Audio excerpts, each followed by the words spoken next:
everybody could see us or hear us.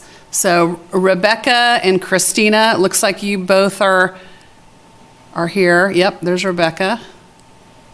Yes, good morning. Good morning. That's no fair to throw up a beauty shot.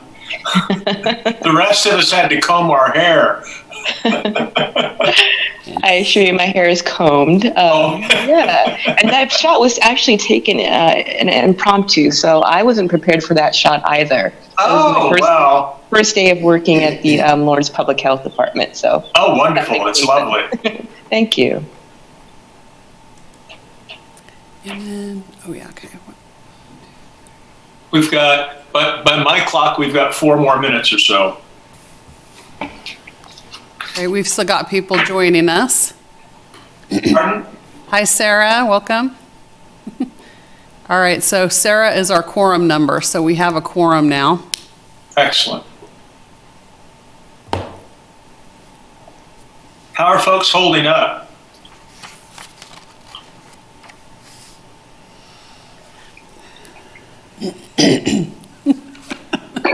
It's a hard question to answer. The silence might be the Yeah, answer. it is. This is the longest stretch I've been in town for 30 years. Wow. You getting antsy to jump on a plane? Not quite, but I'm still married. That's the good news. Oh, yeah. Erica Zimmerman. Yep, Erica Zimmerman.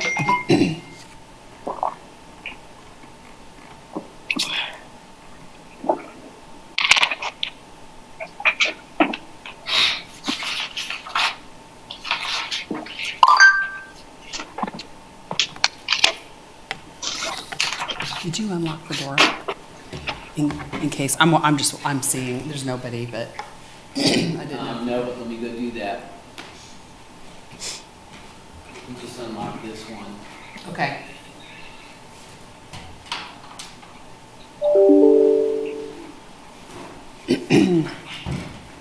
Diane, how many, what portion of the city employees that are working your building are working in the building now? I would estimate we have about 25%, 20 to 25%.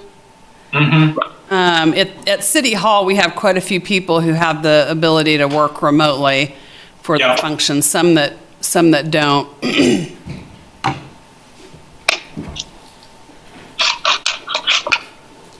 So 20 to 25% are here, with the rest working from home. Like a lot of organizations, we've been able to transition pretty quickly and effectively to kind of a new normal here. Oops. Katie is waiting. Yes. She's the applicant.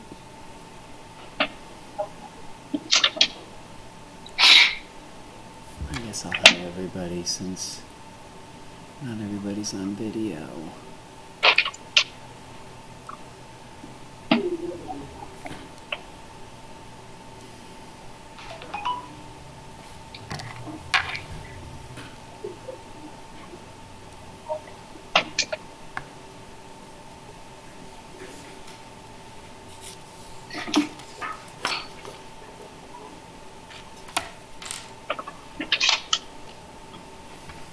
Shannon.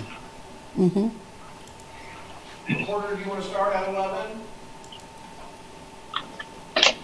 Are we ready to go? Yeah, let's go ahead and start. Okay. Hang on 1 second, Ron. Sure. All right, we're on. Okay. All right. I'll call the May meeting of the City of Lawrence Affordable Housing Advisory Board to order. And first order of business will be to turn over the podium to Diane and Porter so they can describe our rules for comments and interaction for our virtual meeting. Please go right ahead. Thank you, Mr. Chairman. Good morning, everybody. My name is Porter Arneal, and I'll be facilitating the Zoom portion of this meeting. This meeting is being recorded and broadcast on the city's YouTube channel and public access channel 25. During the meeting, please mute yourself by clicking on the microphone icon found in the lower left-hand side of the Zoom menu next to the video icon. When you're muted, a red line will appear over the icon. Muting your microphone during the meeting will make it easier for everyone else to hear. You'll just have to remember to unmute if and when you want to speak. In some cases, I may mute or unmute people as needed to maintain clear audio for everybody in the meeting. Each time you speak, please remember to state your name and title for the benefit of those listening remotely. In the menu, you also have the option to turn your camera on or off by clicking the video icon. For the purposes of this public meeting, please keep your video on during the meeting. If you're participating by phone, you can click *6 to unmute your phone. For those using Zoom, somewhere on your screen you will see a choice to toggle between speaker and gallery view, usually up in the right-hand corner as you scroll over the screen. Speaker view shows the active speaker, gallery view tiles all the meeting participants. And now I'll turn it to Diane. And just a quick reminder, because it is a little bit odd that we are asking everyone to be sure and state your name every time that you speak, and it's for the benefit of those that may be joining via phone and can't see who may be speaking. So just a general reminder to everybody to be sure and do that every time you speak. And I'll turn it back to the chair. Thank you.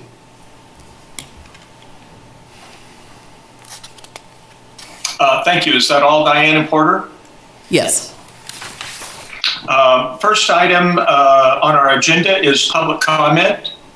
And as I understand the rules, we do not have any oral general public comment today.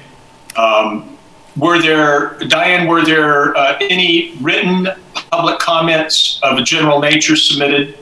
I'm going to ask Brad to confirm, but I don't believe that we received any comment. Is that correct, Brad? This is Brad Carr of the City of Lawrence. No, we did not receive any written comments.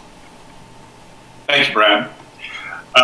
We'll move then to item B on our agenda, which is to approve minutes from the March meeting. Chair would entertain a motion to approve the minutes from the March meeting.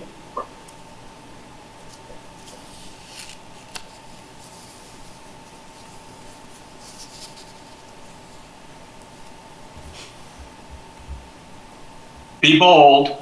Ron, this is Monty. Soka. Yes, Monty.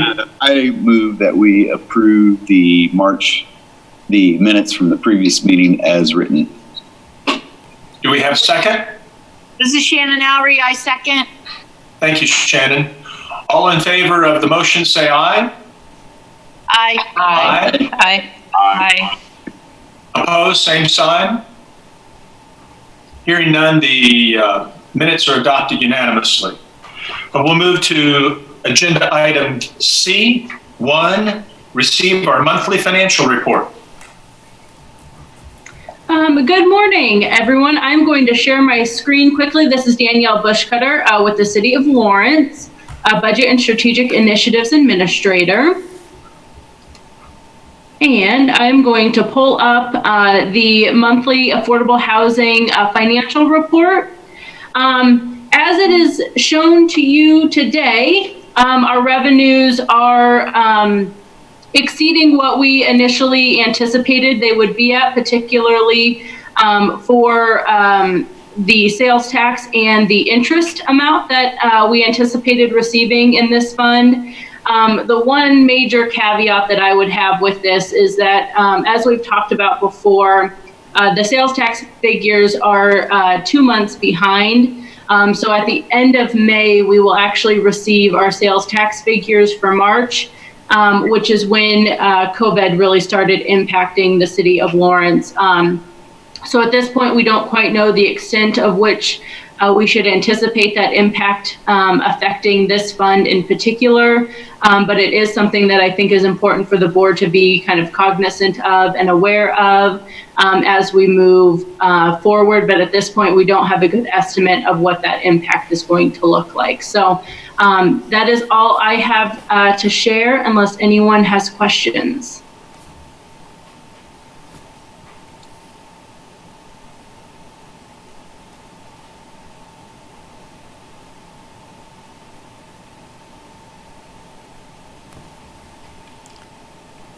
Mr. Chair, I believe you're muted.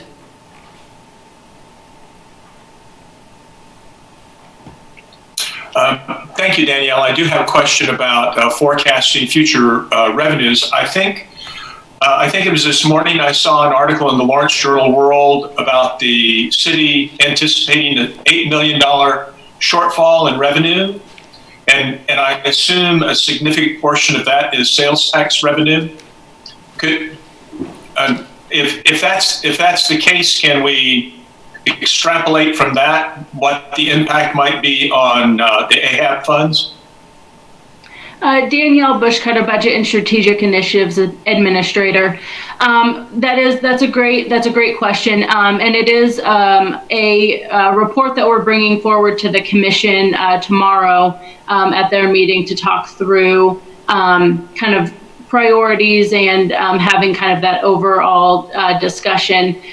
We are anticipating a pretty significant impact to sales tax. And the way that we have structured our projections is looking at it in terms of the duration. So really trying to get a wide scale in terms of if we think the duration is going to be 3 months versus 6 months versus 9 months. I should have those numbers in front of me as it relates specifically to this fund. I can pull them up quickly. They are pretty significant. As you know, sales tax is a pretty volatile revenue stream in comparison to many of our others. So we are anticipating a pretty steep decline. The big question is how long will that impact be in place, and that's the part that we don't know yet. So we're still working on. Let me pull up the numbers specifically for this fund from that exact report, and I can get that to you relatively quickly. Thank you.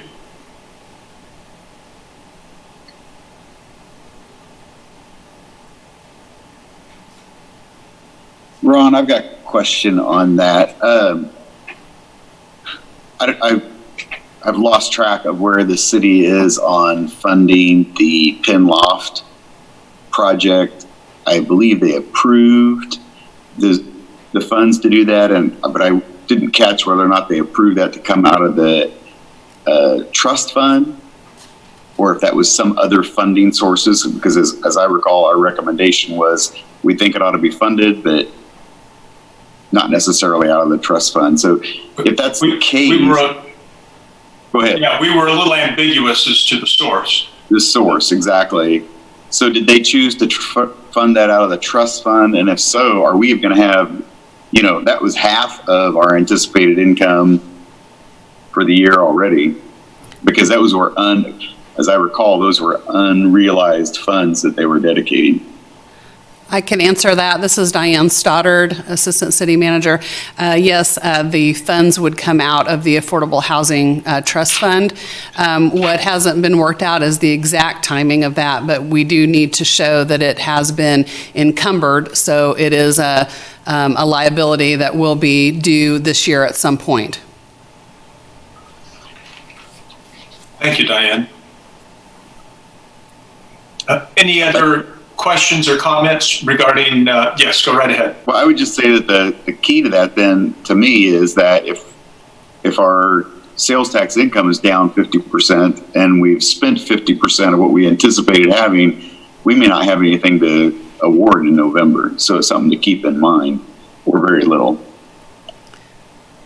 This is Diane Stoddard, Assistant City Manager. I'll just comment that, yes, I think that's exactly why we need to be monitoring this ongoing. So what we've done at this point that Danielle's been looking at is, is just a forecast. So we'll need to watch and see how actual sales tax revenue comes in through the year. But I would remind everybody that we did have some general fund dollars in the Affordable Housing Trust Fund that we began the year with. So I believe that amount was $350,000 in general fund dollars, and I see Danielle shaking her head there. So that was the amount that was added to the trust fund at the beginning of the year, in addition to any sales tax revenue that would be accruing in the fund. So again, I think we're far enough out from your planned notice of funding availability toward the end of the year to really keep an eye on this, and we'll just have to continue to monitor it monthly. This is Danielle Bushbetter, Budget and Strategic Initiatives Administrator. I do want to make sure and let the board know that the transfer from the general fund, that $350,000, was made in January. So those dollars are in the Affordable Housing Trust Fund currently. And I was able to pull up the chart that we're going to be presenting tomorrow to get the actual numbers for you. And the range of impact that we're looking at for the Affordable Housing Trust Fund is between $75,000 and about $165,000 for this year.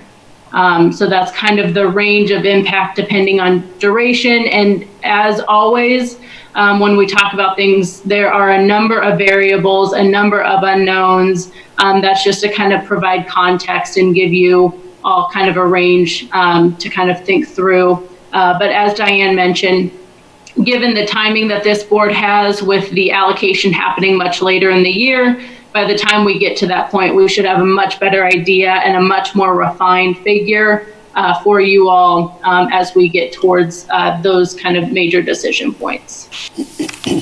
Thank you, Danielle. It occurs to me that as we get closer to the time of issuing that next request for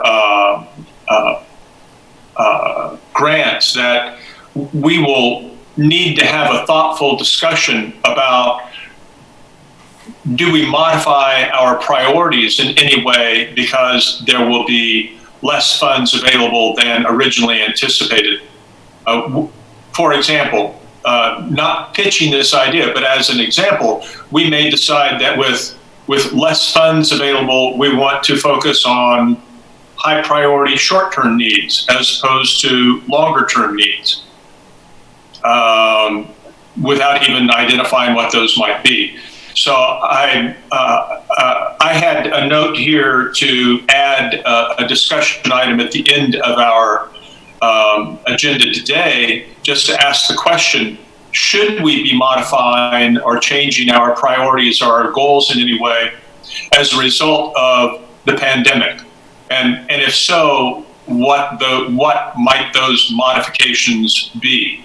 I don't have any preconceived notion as to what they ought to be, but the funding challenge that we'll have late in the year, I think, kind of begs that question of us to step back and make sure that the goals that we had when we thought we were going to have about $1.3 million are the same goals that we want to have, or priorities that we would want to have if it's $100,000 or $200,000 less. And Monty raises a great point. $550,000 of it is going to be already allocated, so we'll have a smaller pool of funds to work with. Any other comments or questions for Danielle?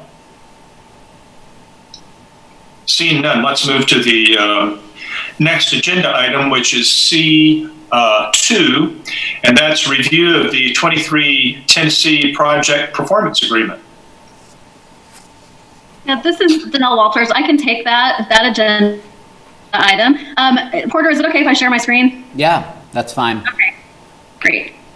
I'll just point out a couple of things on this agreement for you. Can everybody see that okay? The first thing would be under the first section here, B.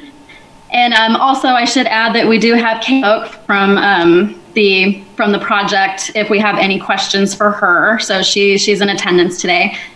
But the second part talks about at your meeting when you had allocated the 125 or recommended the allocation of the 125,000.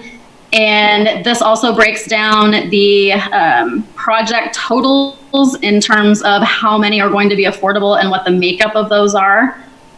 Another thing to point out to you guys would be under section 2, and that is that we have the period of affordability shall be 99 years, which is standard for that permanent affordability piece. And then the kind of the final thing on here would just be the disbursement. The project does need to provide us with several planning documents before we can disperse the funding, but we have been in contact with them, and they know what they need to get us before we can go ahead and disperse this funding. So I guess, does anybody have anything to add on that from staff? I think what we're looking for here is just for you guys to review this before we do go ahead and send it on to the City Commission. I should add too that we are securing the funds with a mortgage. So as these units get completed that are agreed upon within this agreement, the mortgage has a scale of forgiveness. So as soon as all 3 of them are done, as the agreement states, then we'll go ahead and release that mortgage and nothing's due on it. It's a grant, so. Anybody have any questions? Questions or comments for Danielle?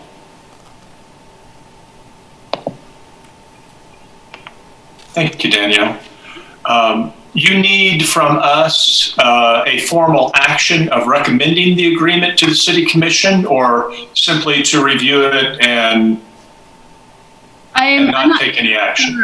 I'll ask Diane that. I'm not sure what action is needed from this board. Yes, this is Diane Stoddard, Assistant City Manager. I would recommend that the board would take action on this in terms of recommending the agreement to the City Commission. It will be on a City Commission agenda in the near future for them to finalize and approve as well. Any questions or comments from the board regarding this project and the agreement? Seeing none, I'll make just one comment. At different times we've tossed around a per bedroom comparison of projects, and I haven't done the math to see what this cost per bedroom is. It's, I guess, a total of 7 bedrooms for $125,000. That's a little bit more expensive than some of the other projects that we've been involved in. But I think that this is, because it's permanently affordable housing for sale, justifies the added bedroom cost in my opinion. And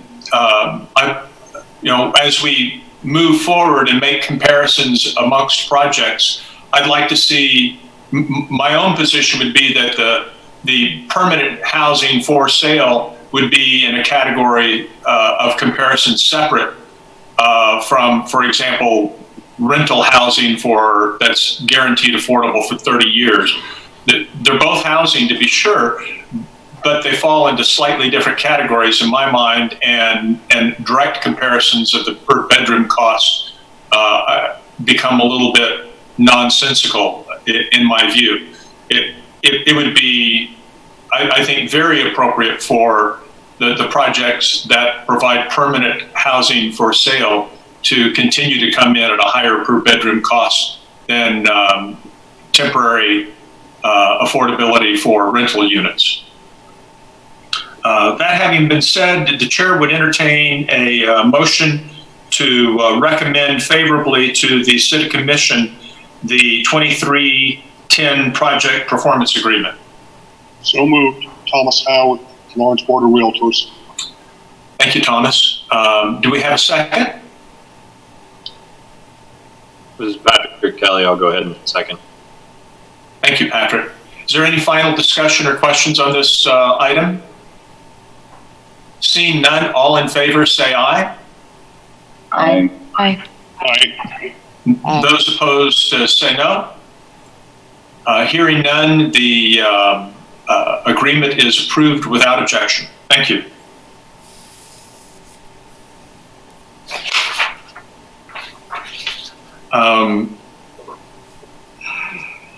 Item number 3, C3, is review and provide recommendation to the Planning Commission on text amendment TA 20-0002, considering text amendment to the Land Development Code. I believe staff's going to provide an overview. I'm sorry, Jeff, I don't want to cut you off. This is Kyle Kobe with Planning. I'm just going to go over the agenda item you have in front of you briefly, and I'd be happy to answer any questions along the way. There are several topics for discussion, so I'm just going to do kind of an overview at first and then go into each one of the topics more specifically. This item originated in September 2016 at this board. The goal was created to try to reduce the cost of housing by 5%. Over the course of the next couple of years, it was reviewed by staff, and then in February of 2018, the City Commission recommended that the items that are indicated in your staff report be examined by staff for any potential code changes that might help to meet that goal. This item's before you today for review and recommendation of the Planning Commission. After that, it would be sent on to the governing body. So the goal that was examined, that's being examined in this report in front of you, assumes an estimate of a $200,000 price tag for detached housing. And with the goal of decreasing costs by 5%, that amounts to about $10,000. So the first concept or topic under consideration is regarding street trees. The current street tree standards require 1 tree per every 40 feet of frontage. And then the proposed modification would be to reduce that requirement down to 1 tree per every 50 feet of frontage. The second topic discussed is regarding 7-step traffic studies and downstream sanitary sewer analysis. You might catch me referring to those as just 7-step or DSSA going forward. Both of those are studies that are typically required when a property is being platted. I'll go into a little bit more detail about that here in a minute. And then the other topic is regarding sidewalk installation. So right now, the code requires sidewalks be installed concurrently with street road infrastructure. The suggestion was to examine alternative installation timelines that might help reduce damage that occurs during home construction. And again, I'll get into that a little bit more detail here in a minute. I want to just briefly touch on the plat analysis section in your staff report. I provided a lot of data in there just to kind of round out the discussion. I wanted to look at this from as many angles as possible. So the first table you see for each one of those major subdivisions just summarizes some overall basic information, lot area and frontage information. And then there's a smaller table right below that calculates the master street tree plan tree requirements. And then the next 2 tables provide a summary of the calculations done on a per lot basis when trees are assessed 1 per 40 and 1 per 50 feet of frontage. So the reason why those numbers are different or that they look a little bit different is because that is summarizing an analysis that I did where we were applying the street tree standards on a lot by lot basis and then just adding all of those together, as opposed to the current standard where the way that it's done is we add up the total frontage for a block face and then assess trees based on that amount rather than the cumulative total of each individual lot. And then finally, I also provided just a brief summary of if a DSSA fixture count or 7-step were required with each one of those plats. And similar information is provided for each of the minor subdivisions as well. So for the street tree standard specifically, as I just touched on a little bit, the way that we do the calculation right now is when a new plat is being proposed, a master street tree plan document is drafted and recorded with the Register of Deeds. And the calculation is done by adding up the total amount of frontage for the block face and then dividing up the trees for each lot within that block face. I think that the Cedar Grove subdivision attachment, which should be available to you on page 20 of your packet, and I'm sorry, I will not be doing any screen sharing. I've tried that in the past with this device and things have gone poorly, so that is so that everybody's screen doesn't just go black on them. So the way that the street trees are assessed is once the master street tree plan is recorded, when each lot is being developed and the building permits are being pulled, a fee is charged and put into a separate account specifically for street trees. And then that account is used to pay the folks who are actually doing the installation of the street trees.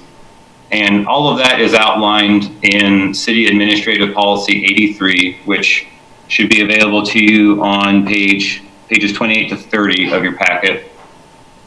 In this section, I provided some just cost estimates for the application of the 1 per 50 standard versus the 1 per 40 standard.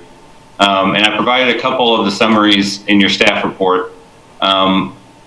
Basically, no matter which way, when I was doing the analysis of this particular proposal, there weren't any results that I got that were kind of outside of the $100 to $200 range when applied on a per lot basis. The overall savings are larger across the plat, but since I guess the frame of the conversation was for each individual lot, when you apply it to each individual lot, those numbers didn't amount to, they didn't add up as high as we initially anticipated. So for that reason, once we concluded with that section of the analysis, staff did not feel that the potential cost savings that would result from changing the current standard from 1 tree per 40 feet of frontage to 1 tree per 50 feet of frontage kind of outweighed the opportunity cost of the overall reduction to the amount of trees that would be provided citywide. So then moving on to the traffic impact study and the downstream sanitary sewer analysis. Can I ask a question regarding that? Yep, absolutely. So just curious if you looked at, I mean, I'm looking at this subdivision and these are R7 and R10 lots, I think. And they're typically 60 to 70 feet wide. Would it be, and maybe this is a dumb question, I'm not a code person, but would it make sense to just say every lot has to have a tree, you know, and you get away from this whole, you know, calculating how many trees here and there, and you end up basically, it looks to me like you'd end up close to the same place. I know that's not, if it's a, you know, if it's a R7 or R10 or R5 lot, it's a commercial lot, whole different thing. Yeah, so Kyle Code with planning, I think the reason why we do the calculation the way that we do it now is because there can be a lot of variance in the widths of those lots. So the ones that you see in the subdivision that you're looking at right now, that's, I'd say, fairly typical. But given the range that they might come in, you know, they all have a minimum, but some of them might be twice as wide as another one. And the idea is just to sort of equalize it, and that's why we do the calculation for the whole block, is to sort of equalize it across all of the lots. And those larger lots would typically be assessed, you know, maybe 2 rather than 1. So, you know, an alternative might be to develop a different calculation where, like, maybe it is on a per lot basis. But as of right now, like, the code standard is just to use the full block face. And it looks like Jeff is poised to say something as well, so I'll let him jump in. Jeff Craig, Planning Manager. I just wanted to piggyback on Kyle's comments there. The other item of concern when you start talking about street trees is accounting for easements and driveways and other things that'll be coming into the parcel. So the way that the spacing tends to work is there's a little bit of flexibility in the way we can move them around if there's a large easement or a large driveway that needs to be accommodated. The other part of that is when the code starts to look at cul-de-sacs and streets that bend, then it also wants to kind of take that arc into account and add trees to make sure there's an equal distant amount around the arc. So it's kind of a little bit about subdivision design as it is much about tree spacing and planting too. So just wanted to share that detail. Ron Gacious, AHAB Chair, with a question. Is the presumption that we need a tree policy because without a tree policy, developers wouldn't plant trees? Kyle Kobe with planning. I don't know that I don't know what the origin of the policy was. I mean, Jeff, it looks like you might have some information on that. Jeff Crick, Planning Manager. I wasn't here at that point in time. I know that trees have been a high value item in the community for quite a long time for both sustainability and green purposes. Usually the reason for the street tree requirement is just so you have that part of the landscaping is provided, because typically if it was not there, most people would not provide them or expect them to be provided. So as part of it, just kind of making sure that overall quality of life is there in the community, this is usually an aspect that's provided as part of the planning process to make sure it shows up. Ron Gacious again. The reason I asked the question is I live in a development that apparently was built before the tree requirement was put in place on the west side of town out at Alvamar. There don't appear to be any standard city planted or city required trees throughout this neighborhood. And my question is, does the tree requirement become kind of a cap on what developers are doing instead of a minimum requirement? Have we unintentionally created a standard where the developers meet the standard and then just kind of say, okay, we're done planting trees? I understand it's a minimum standard, but what's the experience out there? Jeff Crick, Planning Manager. With a lot of plats, we see actually a lot, you're right, a lot of them will meet the minimum standard, but we've also seen many go above and beyond, so they will plant in excess of those as they see fit. Usually those happen to be on lots that are your RS10, your RS20, where they have a little bit more space and they're looking to have a different design aesthetic at the end of the day. My quick take on that, just off the top of my head, I think a lot of plats are meeting the minimum standard, and you don't see a lot of them going for the over and above, but there are a few that have done that.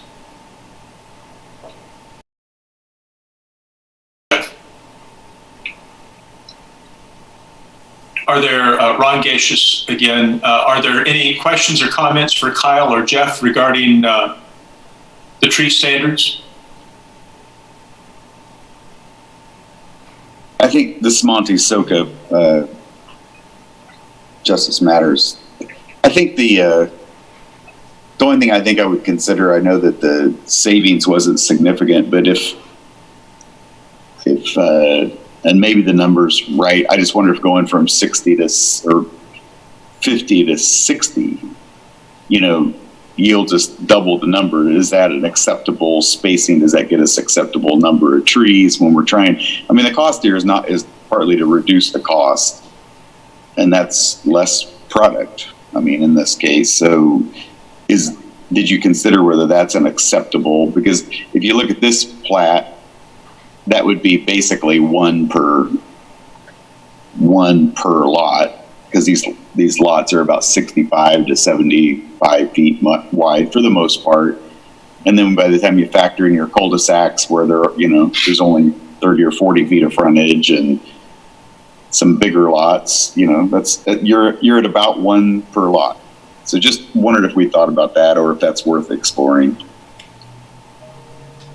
Kyle Kobe with planning. I can tell you that when I was doing this analysis, I was just specifically looking at it with 40 feet versus 50 feet, I did just in my head every now and then, I would consider some of those other alternatives as well, but I kind of hesitated to delve too deep into that just because, when looking at the number, like I know that my perception of what I was going to find when I did the one per 40 to 1 per 50 was not quite what I anticipated, and I sort of got the sense that might be where it might lean if we went to 1 per 60. I do think we'd see a bigger reduction in the amount of trees required, but I think that there would still be that sort of opportunity cost dynamic of, a street tree is, as of right now, assessed at $350. And it's that push-pull of $350 less in the price tag for the house, but on the other end, if you're reducing the total amount of trees by 20-30%, it starts getting into that opportunity cost factoring issue.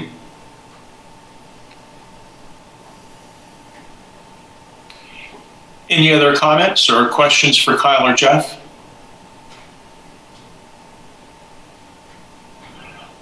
I'll make a comment then. Ron Gacious, AHEB Chair.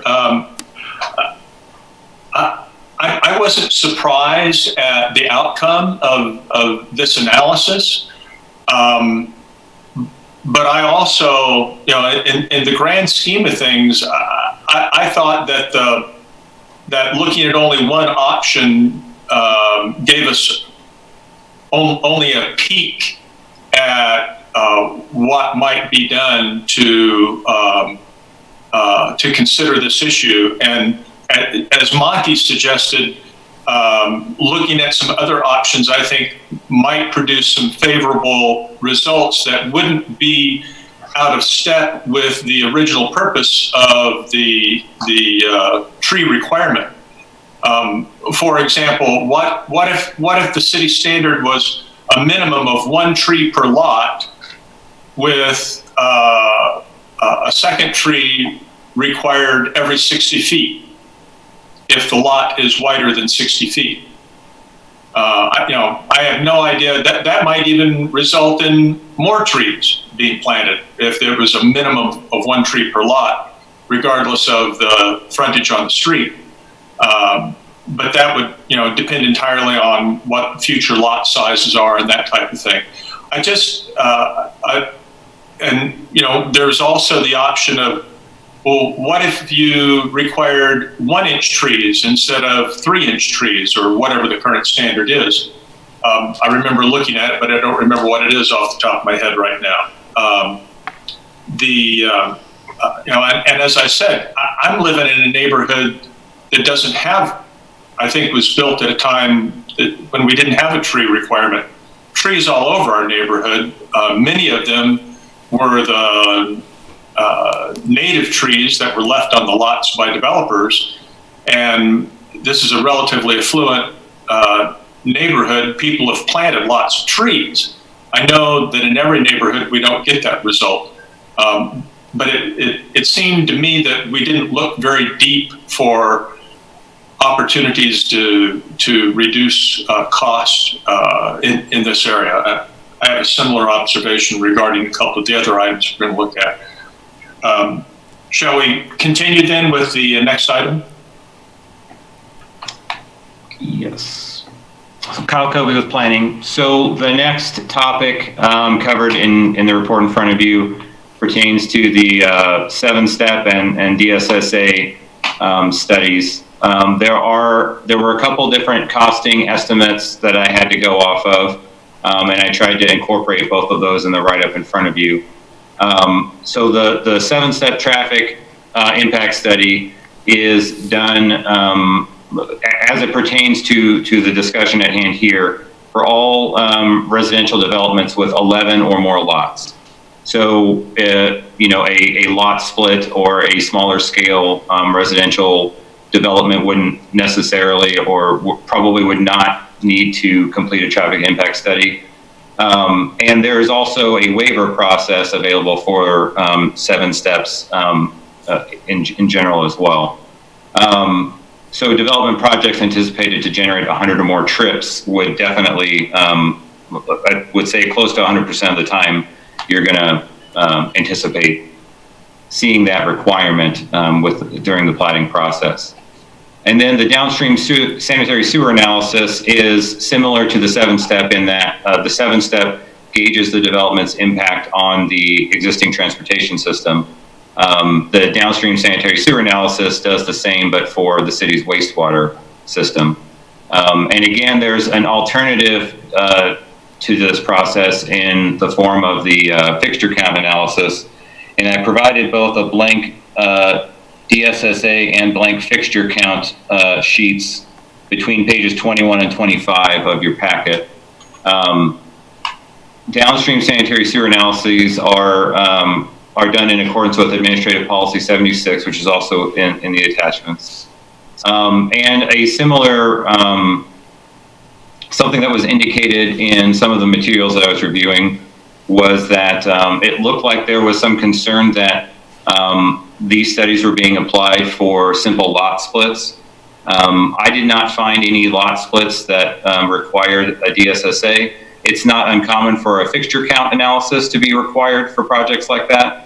But I did not find any. It doesn't mean that it hasn't ever happened, but just in preparing this, I didn't find any downstream sanitary sewer analyses for things like that. The scale of the development also is relevant to when those types of studies would be needed. So if it's a lot split with 2 detached dwelling units on it, would be different than if it's a lot split with 2 high-density apartment buildings. So the scale and the type of the development are definitely a factor when these studies are being assessed. And then a similar conclusion was drawn with these as with the street tree program. It didn't seem, when I was looking through it, that there were a lot of times where these studies were being applied to projects that were disproportionately small for the return on what the information was from those studies. There are waiver processes in place. There are alternative, less, for lack of a better term, intensive studies that can be provided.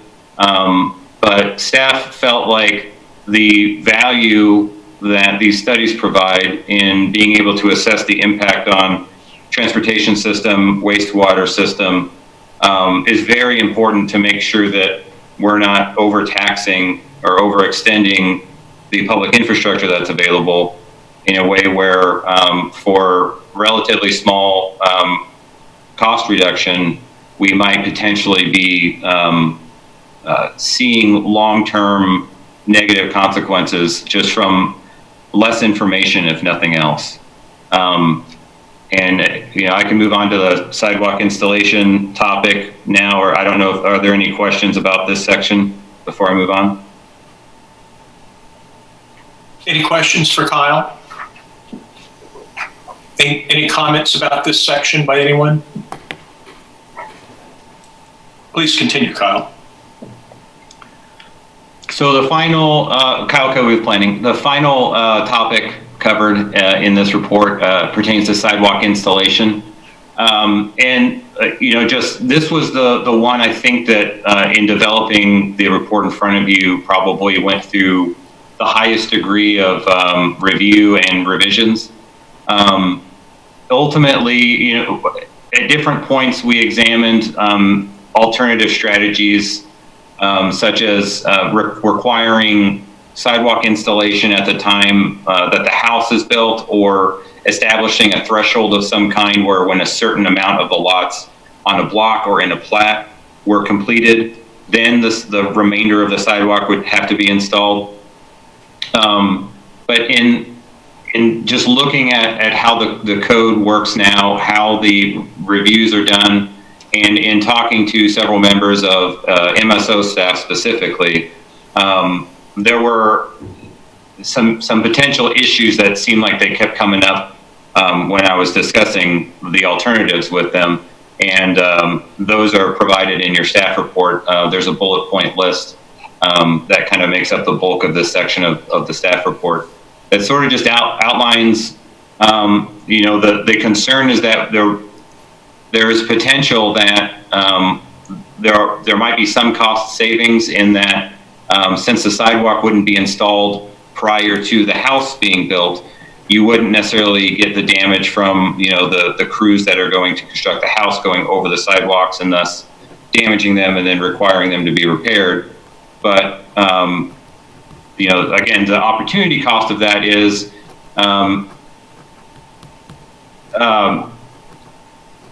first of all, people, the crews that are there to install all of the infrastructure at one time, there's some degree of efficiency in being able to complete all of it at once. But there's also, I guess, some concern that there's potentially more complications and inconsistencies that could arise from doing it on a lot-by-lot basis. And it would also be depriving, basically you'd be, the folks who went into a new development first would not have access to pedestrian infrastructure in the same way that they would if the current system were in place, or if they were like one of the last people to go into a new development. So again, it was trying to balance providing the services that folks would expect or rely on against trying to you know, find a way to reduce costs and inefficiencies. You know, in my conversation with staff, it sounded essentially everybody that I spoke with expressed a lot of interest in trying to game plan out an alternative means for sidewalk installation. But the alternatives that we explored or that were, I guess, on the table, it to us seemed like there was potential for we'd be solving one problem and creating another. But I think that people would be on board with exploring as many alternatives as possible to try and find the right solution. This is Jeff Crick, Planning Manager. Just to kind of add a little bit to Kyle's item in there. We really started, when we looked at this, we realized that the mobilization cost for a crew to go out and install a short segment of sidewalk made it actually more expensive. So in the longer haul, if they installed a large portion of sidewalk on one mobilization, it ended up saving costs. So that was one item that MSO flagged for concern. The second item that we noticed is that this would create an ADA and civil rights issue, is if you were installing sidewalks in portions of neighborhoods, and then the one lot would sit vacant for 10 years, you wouldn't have the connectability and access that you would typically have if it was all installed at once. So that is another concern that was flagged from MSO, is to make sure that if people had sidewalks in their neighborhoods, that if there was a disruption in that network, that might be an ADA issue and concern to keep an eye on. But really what we learned from our engineering teams was that if you can pay for one mobilization and get a lot of work done, you end up saving money in the longer run than trying to mobilize 4 different crews with 4 different procedures and policies to install one segment of sidewalk. So I just wanted to share that with the board. This is Shannon. I have a question, Jeff.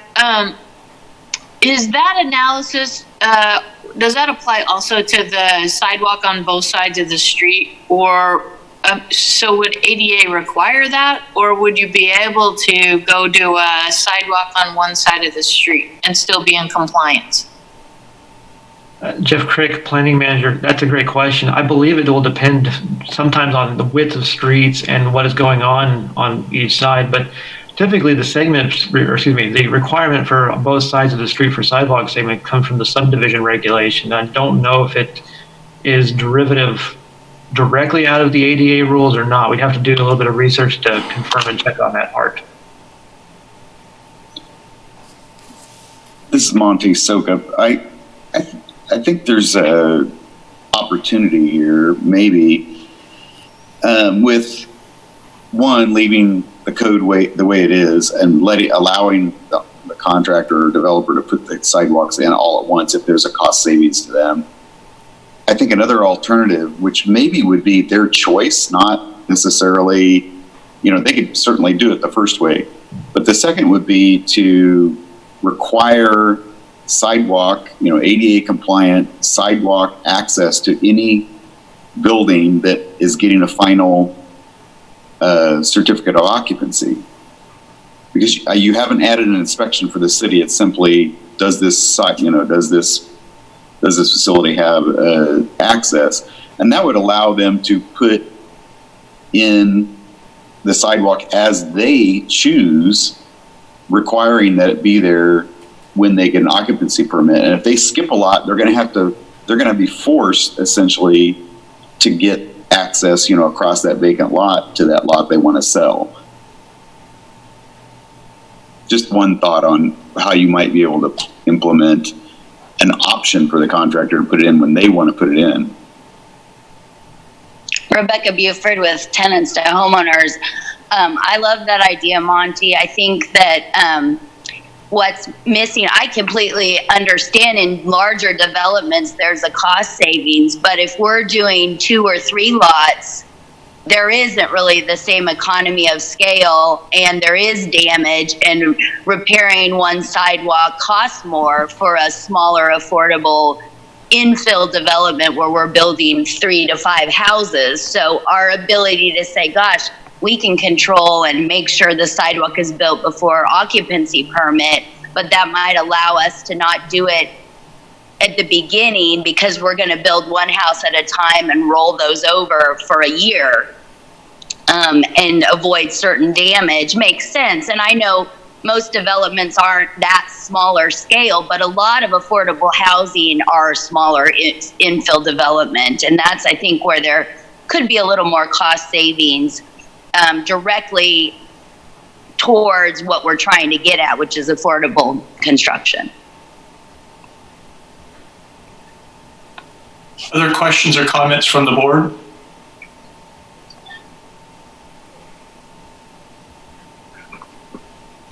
Kyle, Ron Gacious, Chair, with a couple of questions. I'm interested in this analysis that suggests that doing all of the sidewalks at one time is more cost effective. The reason this issue has been brought up, I understand, is not necessarily the cost of installing the original sidewalk, but the questionable policy of installing the sidewalk when future house development then destroys a part of the sidewalk, and then the sidewalk has to be replaced. And I've walked around several different neighborhoods in West Lawrence where I've seen that occur. So the cost that gets heaped back on the developer is not so much that I believe they're objecting to, is not so much the original cost of the sidewalk, but having to come back and repair the darn thing after the concrete trucks have rolled over it to install somebody's basement. So the cost efficiencies associated with putting in all of the sidewalks at one time kind of get lost with the higher costs associated with the repair of the sidewalk that's relatively new but now has to be replaced. Any comments? Kyle Kobe with planning. Yeah, that was when developing the alternatives for this, that was sort of the catalyst for it. Is the issue was that sidewalks get put in, but there's no house there, there's no construction at all. So as the trucks drive over it to drop off materials and things like that, damage occurs, and then some percentage of the time they've got to come back and repair a certain amount of panels. I think the challenge is that you're either going to have the sidewalks installed up front right away, or you're going to have some alternative where they're installed later. So we had to, unless there was some sort of alternative best practice policy that was adopted that maybe preserved wherever the trucks are driving to reduce the amount of damage that occurs. Because I think in either scenario, you're talking about potentially having to have people come back out to install sidewalks. So if we were to say you don't have to install your sidewalk until the house is complete, well, your crews are still coming back out to do that anyway, just the same as they would if they were repairing it instead. they're installing at one time. Now, you would eliminate having to redo some of those blocks of the sidewalk, but you would still have the return costs of people coming back. You would have, I guess that there's a way to mitigate the upfront issue by minimizing the entry point for trucks coming in. So there are some ways to work around it, but there wasn't really a way to both have the sidewalks be available for people while also riding it in a way that you could wait until after the buildings were constructed, because then every subsequent lot that's being developed would have the issue of not having those driveways, or not driveways, but sidewalks that they have access to. And I think Jeff's about to say something too, so I'm going to get out of his way. Yes, Jeff. Manager. The one thing that we kind of got from our engineering team was, their concern is the same as the Affordable Housing Advisory Board is concerned about having people multiply go over those sidewalks because they have to go out and take a look at them. The question that they noted was if there was, a lot of times there are ways to mitigate and prevent that damage from the onset. It's just not being conducted sometimes on the site. So it'll depend from site to site on where that occurs. Sometimes it can't be helped, but other times it can be adjusted and taken care of as the sites are in development. So one thing that we noted from our teams was, city teams will typically put down material over the sidewalk. So if they know they're going to be crossing it, that'll minimize the chance for damages to it. But that's a city item that's not necessarily conducted by all individuals that are crossing the sidewalk. So there's a lot of different ways to kind of get about it. The real kind of concern that MSO had about it was if you have 4 or 5 different contractors going out there and they're pouring, they should all be going to the same city standard. But if you're having the real buildup is really the mobilization costs. Even if you're doing 1 or 2 lots, that mobilization fee is still going to be pretty high. So when we really put it to our engineering team, their initial response was if you only pay for 1 mobilization, then you end up saving a lot of money. But then they noted to us is that there are ways to mitigate the damage during construction that are sometimes just not taken and chosen to be employed.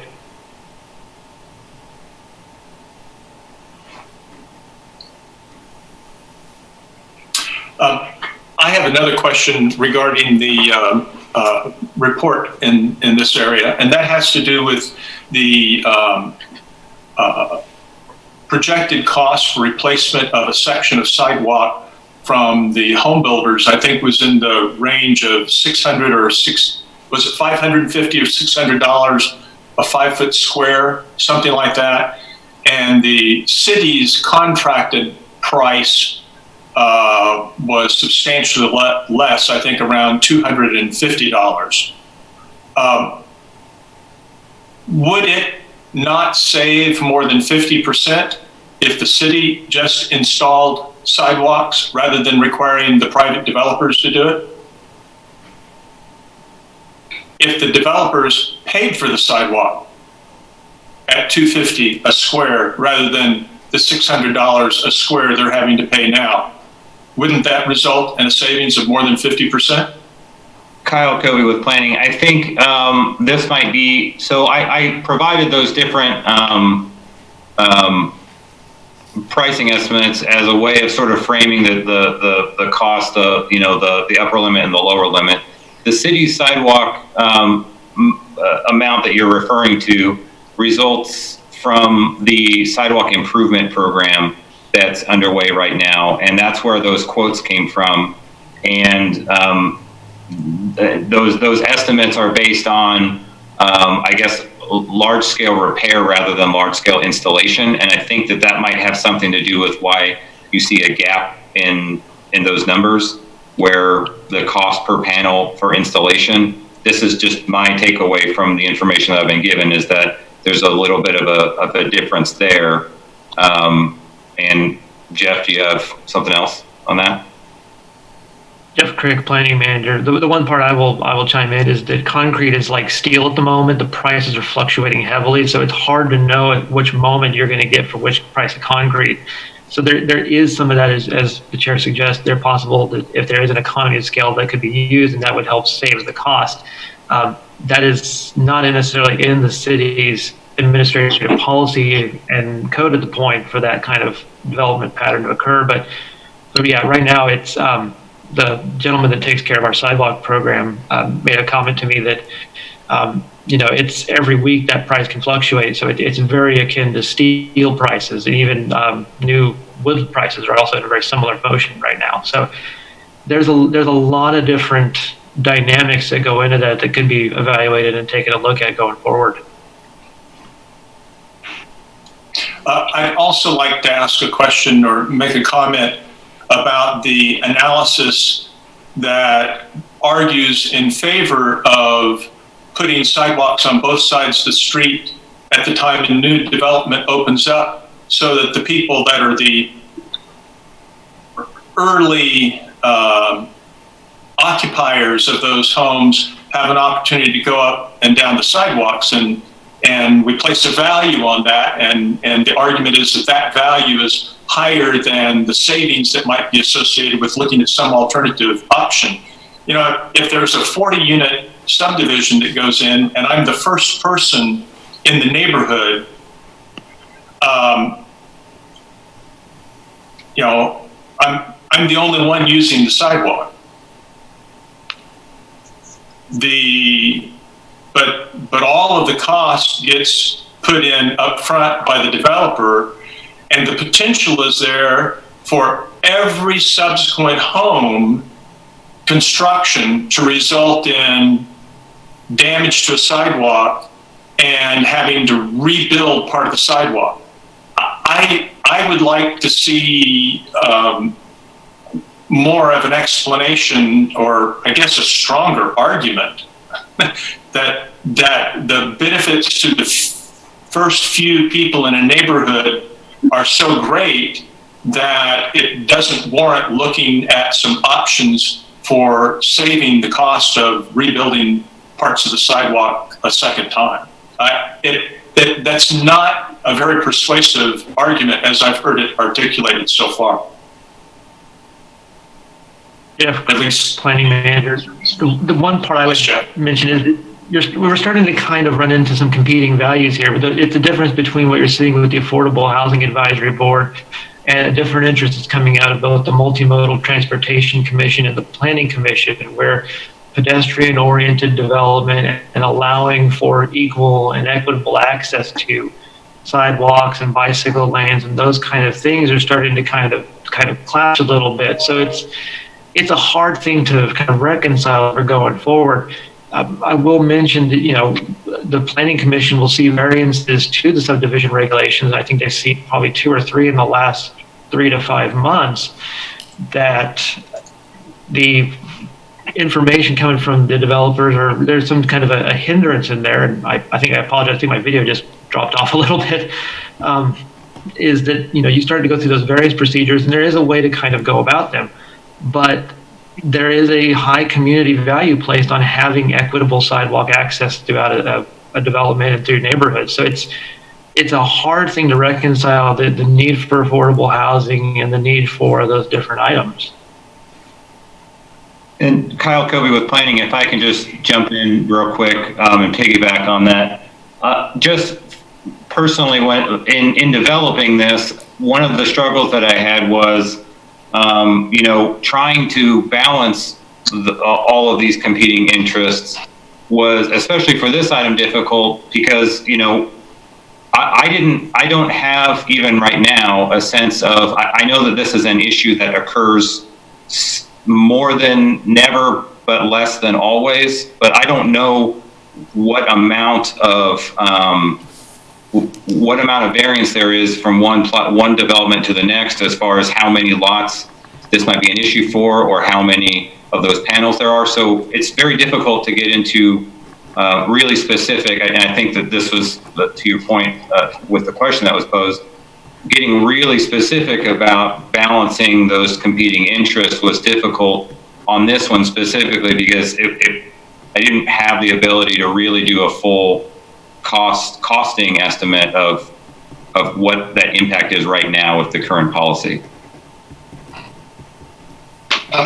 Question for you, Kyle. Did you ask the Home Builders Association how often it occurs? I reviewed all the materials that I was given. I did not get in contact with anybody that provided me any information along these lines. Diane, do you know, has the city ever asked the Home Builders Association how often this occurs? Diane Stoddard, Assistant City Manager. I don't know that that question has been asked, Ron. Maybe staff has had that dialogue with the Home Builders Association. I know that there was some dialogue some time ago when this began, but I don't know. I haven't had those conversations in any way. Thank you. This is Monty Sokup. The home builders brought this up to start with, that it's an issue putting it in all the front. So I think it happens. It probably happens with some regularity. And I'm going to come back to my argument that if we put it in their control, we provide code that allows them to do it right up front the way we would like to see it, or the city at this point would like to see it. Or we give them the option of when that a home is occupied, that it has compliant access, to the network, and give them the choice. We've at least eliminated, we've given them the option to decide how to put it in, whether it's better cost-wise for them to, put it in one at a time or put it in all up front. My experience is that if you aren't in the business, you are not good at costing what it actually costs somebody to do something. So I say we put it in their control if we can write code that allows them to do that, and us a reasonable assurance that a new home has access.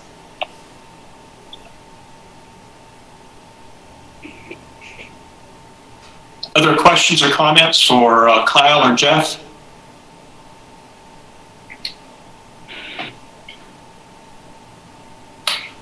Jeff, I have a question for you. Has the Multimodal Transportation Advisory Board, have they had any discussions about retroactively requiring neighborhoods that have sidewalks on only one side of the street install sidewalks on the second side of the street? And if not, why? Good question. Jeff Crick, Planning Manager. I believe they have had those discussions, and it is part of the subdivision, the land development code, for them to be installed. That is why the variance procedure for Planning Commission is there. I'm trying to go back in my memory real quick over some of their meetings, but it has been a discussion point that they would like to have that installation occur when possible, and the city engineer has been requiring that provision in developments when it is applicable to be applied.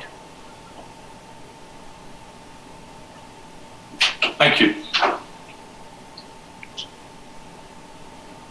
Any other questions or comments for Kyle or Jeff on this topic? Seeing none. Thank you.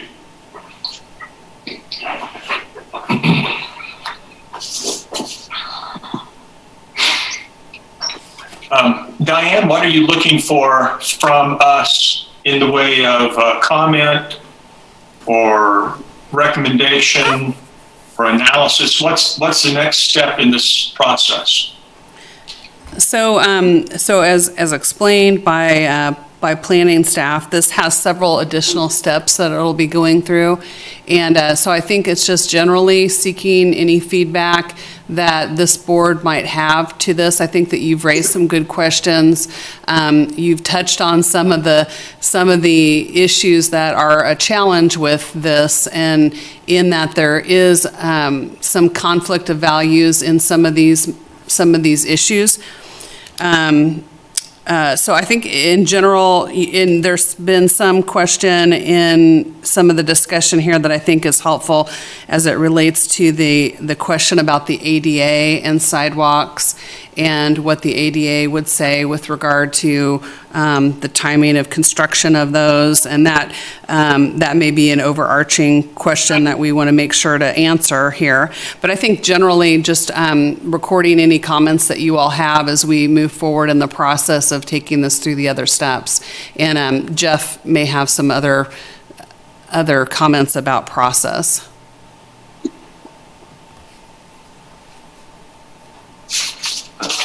Jeff Crick, Planning Manager. I have no real additional comments about the process. This would be going to the Planning Commission and ultimately to the City Commission for their consideration. So any comments and suggestions that would make characterize the board's opinion would be great to end up with both of those bodies. Yeah. Can I just make This is Any Shannon questions or Alry. comments? Yes, Shannon. Yeah, this is Shannon Alry. So my comment is, I keep hearing a lot of conflicting values, but what I don't hear and I didn't read in this report is where that analysis ever comes out on the side of reducing the cost. And so I just sort of wonder about, I mean, I'm really interested in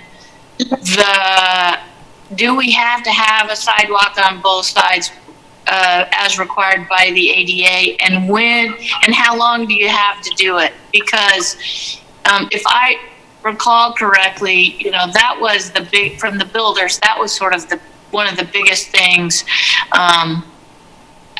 That's a cost, and then a cost that results in destruction and additional costs. And so I just, I guess that's kind of where I'm just seeing I totally understand the conflict, but what I keep seeing is that making it more affordable somehow never wins that push.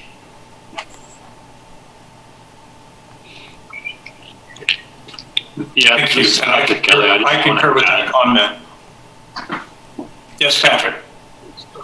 I would just add that, I think when you start to look at these ideas and you come from a place of this is what we have, you start with an idea of, what's the loss on the end of the city or the MSO in making this change. I would really like to see, Monty said something that sort of resonated for me, like, are there creative solutions? I would like us to look at some other cities, some other municipalities, and understand how they're dealing with sidewalks. It feels a little bit like we're on an island here and we're just considering our own current situation. Is there any way to dial that back? I'd really be interested in hearing what other cities are doing about sidewalks, what other cities are doing about street trees, so that when we compare our own local values to other cities, if what we're doing with street trees is the same as what other cities are doing for street trees, then we can make an argument that development in Lawrence, Kansas is no more expensive than anywhere else. But what we hear from the Home Builders Association is it's more expensive here. So why? What are we doing? What value have we assessed, and have we compared it to the values of other communities, and have we looked at other practices that they're doing that may be able to look at it more creatively?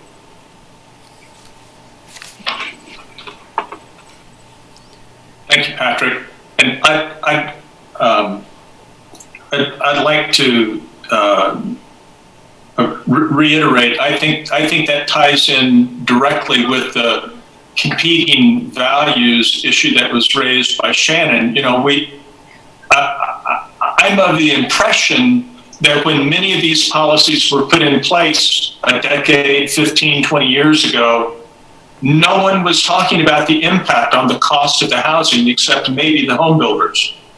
But since that time, the community has spoken very loudly that the affordability of housing is a priority issue, and rather than having simple defenses of the status quo, I'd really like to see a much more thorough and collaborative discussion with the home builders about how the cost of housing can be reduced. It just kind of boggles my mind that we didn't even ask the Home Builders Association, how often does this happen? We didn't even ask how big is the problem. And, that's that's not the way to really defend a current policy in my view. I think that there's a much more robust discussion that could be had. You know, I would like to see a discussion where the topic was, how can we save 5% in the cost of housing in Lawrence? Open-ended question. And then maybe the small stuff like, well, let's change the number of trees, or let's decide not to wrap underground pipes, or, you know, the tiny little incremental stuff that really doesn't have a lot of savings to it kind of falls away, and we can look at some of the larger issues that drive the cost of housing in Lawrence that makes it more expensive than our surrounding areas. Mr. Chair, Diane Stoddard, Assistant City Manager. Oh, if I, go ahead, Edith, I'm sorry. Edith Guppy, and I think I'm wrestling with probably my narrow understanding of our role, which is affordable housing. And this is, I think, a bigger question. This is housing costs, period, right? Of which affordable housing is part of it. Because this is talking about what increases housing costs, big picture, right? Is that correct? Because this is not just about affordable housing. This is big picture housing costs. Is that right? I agree with that. This is about making housing costs more affordable. Right. Whether, yes. And so we're talking about policies that will drive housing costs overall, not just for affordable housing. Correct? Jeff, am I right? Manager, correct. These would be citywide policies that would apply throughout the city of Lawrence. Right. And I guess I personally, and this is me personally, I don't know that I have the background for that. I don't know that I have all the ins and outs and the detailed expertise to really ask the kinds of questions that I would want to ask. That's just me. So that's just what's going on in my head for the big picture questions that I hope the staff is asking about that. That's what I'm saying. I'd like to kind of follow up a little bit with what Edith was saying. And I'm just going to frame it in my own perspective right now in the middle of the pandemic and everything. But affordable housing, we're working at Family Promise and Tenants to Homeowners and the Housing Authority with folks who are desperately needing housing and can't afford it. Simple. It's in a pandemic. There's no time ever where the importance of affordable housing is more critically important. And I just don't think we're thinking big enough. I think this is a huge problem in our community. This pandemic has shown how urgent and critical it is. And I know I'm a little raw. It's been a long couple months, but we've got to think bigger than trees and sidewalks to really make a dent on this in Lawrence, Kansas. Rebecca Buford with Tenants to Homeowners. I appreciate that, Dana, that we're all in the midst of really trying to keep people from homelessness. But I'm also right now in the midst, and this is my world, but I think it ties affordable housing and development, that we're trying to build another house on a lot, and by the city's policies, we would need to build a sidewalk on a lot and connect the sidewalk, and yet all the trucks that will drive over to build the house will drive over that sidewalk. So again, it's just a matter of, I like Monty's approach. I think what's happening is bureaucracy, and what works for big developments does not work for smaller infill developments for affordable housing in particular. As Edith said, it has a bigger impact, Edith, on affordable housing projects. It increases cost on all housing, but larger developments can probably balance that better. The issue is, does it make economic sense to make everyone follow this, where we build a sidewalk when in an infill development of 2 or 3 affordable houses, we have to replace that sidewalk? It does not make any sense. So having tools where here's the big policy, but when it doesn't make sense, is there a variance or exception, and how do we make that policy easy for those of us in the trenches that are building affordable housing to have happen?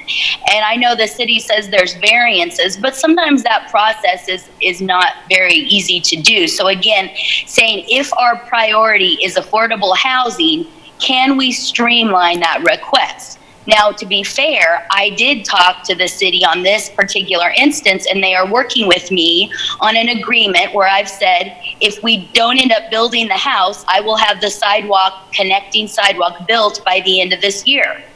And we made an agreement that made sense. So it seems like we have the creativity and ability to have some tools that allow for us not to always follow something that is going to be expensive and add costs when it doesn't make sense. I think we just need to be a little more practical on some of this. And it's true, city regulation isn't always the most practical because they have to look at big picture.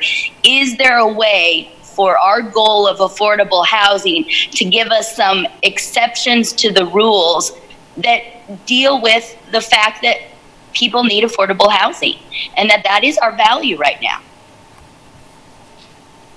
That's really helpful. Yes, Thomas? So I'd like to respond both to Dana, Edith, and Rebecca all kind of at the same time. I think we're going down parallel roads here. If this were normal times, we would be talking about the big picture and how does development strategy affect the day-to-day value, the day-to-day affordability of houses. That is a different track than how do we address people close to homelessness today. And I'm going to suggest that right now that might be a more important place for us to be thinking about creative solutions, even if we don't have them. I think that we would all be welcome and open to any of those solutions which might be proposed to us. But they are two parallel tracks. One says, how does the cost of doing development in the city of Lawrence affect, by trickle down, the affordability at $100,000? And there are very clear relationships between those. The more it costs you to build a new development, build a new house, the more it's going to be for somebody to move up into that, and therefore the more they're going to have to sell their own house. And so I think we've got two different conversations going on. Dana, I do not in any way discount the fact that we are in extraordinary times right now, and we need to figure out how do we keep people from falling off the precipice? How do we keep people from being able to deal with this challenging time and not go into homelessness, to be able to afford to live affordable housing, right? I mean, that's what the call that we are here for is right now. So the discussion of whether you put 1 tree or 2 trees on a property, whether it's 40 feet or 50 feet, is important in the big picture, but our picture right now is much different than that. I'll get off my soapbox.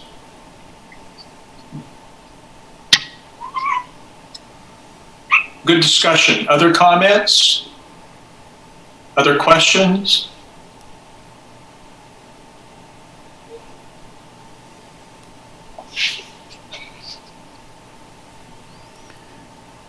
This is Christina Gentry. Yes, Christina. Yes, hi. This is Christina Gentry, and I know you can't see me, but I wanted to make a comment of what I'm hearing so far. It's Christina Gentry coming from Lawrence Public Community Health. What I'm hearing is affordability, and I'm also hearing accessibility. So those are the things I'm understanding about our position and our conversation. Makes me think about something that probably should maybe be made point of is who are we talking about, and who are we talking about having access? I'm wondering if we've spoken about having what we did recently at the Health Department had a community health checklist where we had someone that utilizes a wheelchair go throughout our building and see if we were accessible. I'm hearing sidewalks being something that would be constitute like have an access, having someone have an access to new spaces, new homes, and I think that's important to note. I think as structures, we build things, and then we on the tail end of it, or maybe 2020, or we're not thinking about how accessible these products and these areas and this places are for people who are handy capable. So I think it's relevant to talk about sidewalks, absolutely, and trees, absolutely. But I also note that we do have a responsibility to make our structure as accessible as we need it to be for those who aren't able-bodied and walking with 2 feet or able to mobilize themselves easily from the sidewalks to the street. So that's all I wanted to say about that. Thank you. Other questions or comments? Does anyone have a recommendation that they would like us to advance to the Planning Commission on these proposed text changes? Mr. Chair, I might have a suggestion for you today. Diane Stoddard, Assistant City. Yes, Diane. I think that the conversation of the board has been good and helpful to staff. I think there's been some questions that have been raised that would be good for us to answer. I think a dialogue with the home builders would be good to have a little bit additional information. My suggestion would be for us to do that and bring that information back to this board, and you all can hear that and have a recommendation at your next meeting. I think that's excellent. Any other comments from board members?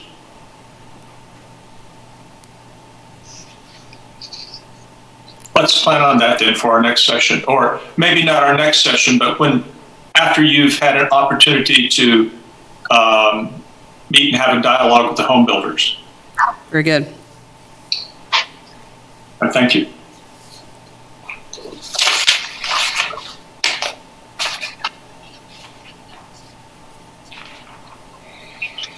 Okay, I've got 68 pages in front of me. Here's my agenda. We'll move to item C4, suggest topics for future policy discussion. I mentioned one that I'd like to see us touch on in the future, and that is, and a couple of the comments that have just been made in the last few minutes touch on this also, and that is, given that we're now in a different environment in our community, economically and socially, how does that impact what our priorities and goals ought to be, short-term or long-term? Are there others that see value in having that discussion, or are there other discussion topics folks would like to add? Yes, Dana. I just concur. I agree. Other comments? Erica? This is Erica Zimmerman, Habitat for Humanity. I would agree with that, and I would be very interested in hearing from Dana and Rebecca and maybe even Christina, those that are in the trenches right now, on the front lines. What are those barriers to the housing, and see if that lines up with any policies that we could be working on right now as we speak, so that we can move forward and maybe take a look at short-term goals as well as some long-term goals.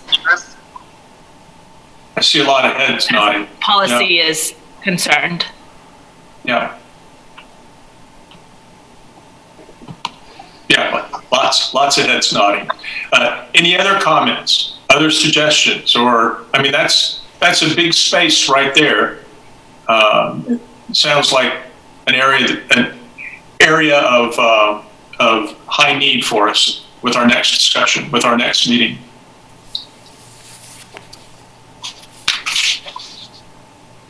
Anything else under this topics for future policy discussions?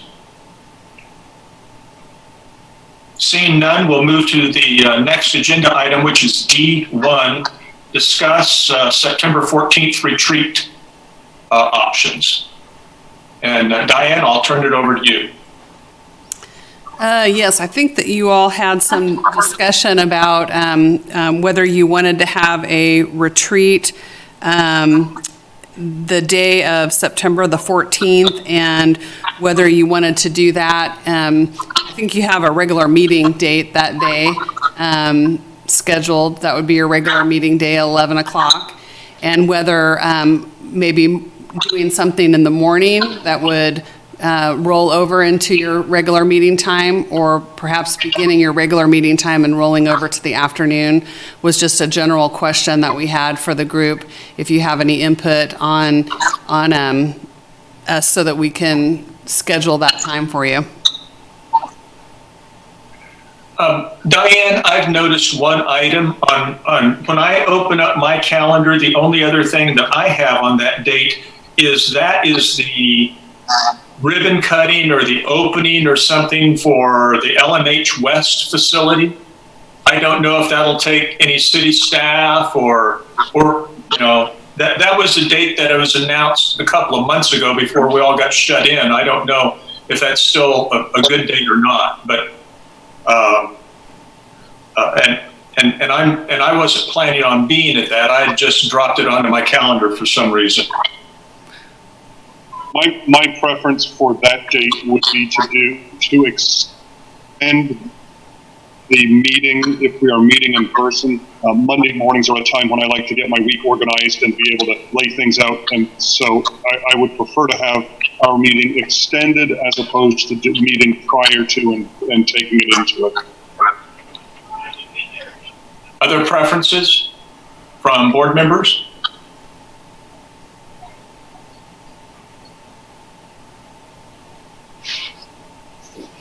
Christina, does that work for you to meet with us on that date for a retreat? Yes, it does. This is Christina. Right. Yes, it does. Thank you for asking. Great. This is Diane Stoddard, Assistant City Manager. Again, I just wanted to ask also, at one point you all had talked about maybe meeting with the City Commission. Would this be a date that would this be a meeting that you would like to have the City Commission meet with the board? And if so, I might need to check and see their schedule. Obviously, with this being September, we have some planning time that we can get that information. Preferences from the board? Is this a date we'd like to meet with commissioners for? I imagine that would be for just part of our retreat time, Diane? Yes, I believe so. Mm-hmm.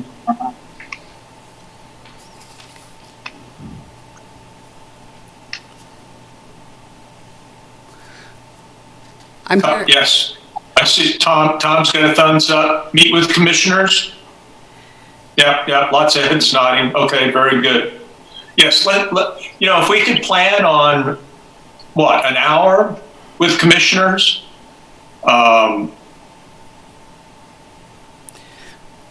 Diane Stoddard. 45 minutes. City Manager. See what their availability is, yeah. Right, well, I think we have some time. We can report back and find out if they would be available. And maybe we could make it a lunch and then stay a little bit later for your retreat. I think I'm hearing that would work better for most people. I might suggest, Thomas Howe, Lawrence Board of Realtors representative, I might suggest that it might be more valuable if we're going to do a retreat. We may have other items and topics which we might want to discuss with commissioners after we've had a more engaged discussion. Okay. So meet with the commissioners later? That would make sense. Thomas Howe, Lawrence Board of Realtors, that would make sense to me. Okay. I see merit in that point also.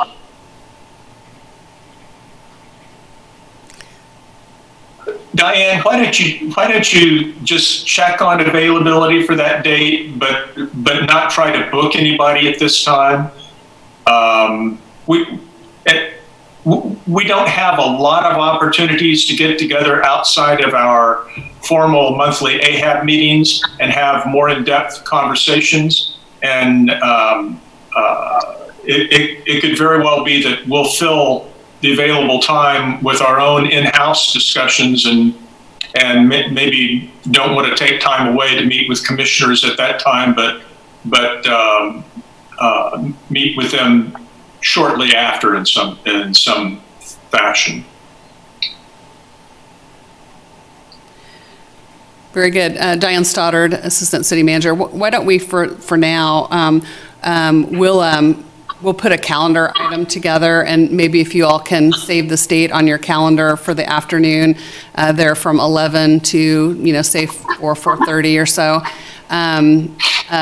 Then I think we can have some additional discussion here as the months go by as to when you might want to invite the commissioners and exactly how that might work. Obviously, there's quite a bit of time between now and September, so. Let's move on then to agenda item D2, Affordable Housing Advisory Board Projects Dashboard. Jeff Crick, Planning Manager. Porter, is it okay if I share my screen? Yes. So one item that we've been working on is trying to get a dashboard available so everybody can see the different information, and hopefully that worked okay. Can everybody see the map okay on there? Mm-hmm. So this is a live dashboard that we have set up here, and the reason I wanted to share my screen with you is so you can see what happens when you click certain things on this panel. It actually reacts based upon where you click. I'll give you an example. One of the first ones you can kind of look at is if you click on a project that has a spatial relation, you can see the applications, the agreements, and the final reports that will all be posted and available through this tool. The other item is that you can click on these graphs and the maps will start rearranging and the patterns will start changing. So as projects are funded, they will start showing up on the map based on if they came from the Affordable Housing Trust Fund or through federal funding projects. You can kind of really click on it and start to see some information. The other part I'll notice is if you want to know where some of these are and if they have a certain space, if they find a good one example here real quick is, it's probably not a good example. Trying to find it. Oh, there's one. Click on beating the core here. So if somebody wants to click on it and see where it is in the community, it will go right to that information. And again, you can pull up all the agreements they happen to have. Two things to kind of keep in mind as you're looking at the panel. It will tell you what the status of the project happens to be. It'll also tell you the amount associated to the Housing Trust Fund that happens to be invested in the project. So this is something that we're working on and we'll kind of keep going behind the scenes, but this does show projects that do and do not show up on the map. So if there is, like different vouchers and other items, they will show up in the tables, just not on the map. But you can turn on the funds and see what's available. And you can also see the total number of housing units that have been provided as part of that process. So just wanted to share this tool with you and kind of let you know it's available. And I'd be glad to answer any questions you have about it. Any questions for Jeff? Yeah, this is Shannon Outreach. I was looking at that, and there are some, it basically has property acquisition, doesn't really say who made the property acquisition. Can you tell me what those are? I'd have to go back through the information to take a look. That came out of one of the spreadsheets that we had provided as part of, I believe, one of your retreat packets. So I'd have to go back and just take a look to see. But that was just some of our general information that we had available for the beginning process.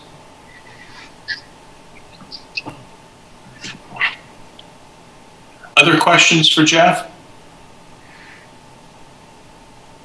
Jeff, I have one for you. The federal funds line that was on the graph that showed trust fund dollars and then federal fund dollars, are those primarily home dollars? What are the federal funds there? Yeah, Brad and Danny, correct me when I'm wrong here, but I believe it's CDBG home and a little bit of ESG funding that's also involved in those programs. Okay. Yeah. And that dashboard's up live now? It is. It's available online, and with the link, you can go right to it, and it updates as new information is made available. So as soon as we make a change to our spreadsheet behind the scenes, it updates live to the public. So it's available 24 hours a day online. Great. Were you folks able to develop that all in-house? It was, yeah. We generated it in-house, and based with some help with our City of Lawrence GIS team, we've actually been able to kind of stand it up to the point where it's almost self-maintaining. We just have to add new information, and it takes care of all the housekeeping for us. I think that's excellent. Lots of information in a compact space.